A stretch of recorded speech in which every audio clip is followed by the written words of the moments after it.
Pakita ko sa inyo kung paano ko ito ginawa.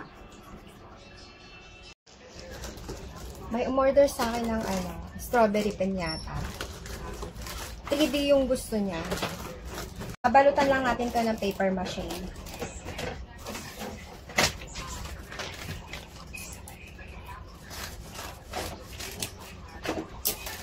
Ito yung pandikit na ginawa ko. Gaw-gaw lang to.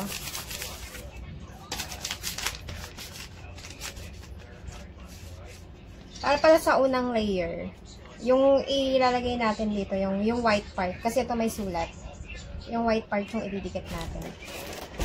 Kasi pag pinutok natin tong strawberry mamaya, yung loob ng strawberry malinis. Kailangan lang mabalutan natin ito lahat.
Ayan guys, ready na siya.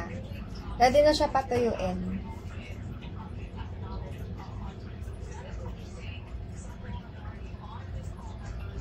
Patuyuin lang natin to ng 24 hours para siguradong matibay.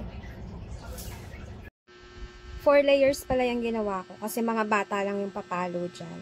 Tapos kapag pinatuyo nyo pala yan, huwag nyong ibibilad sa araw kasi puputok yung mylar. Tapat nyo lang siya sa electric pan.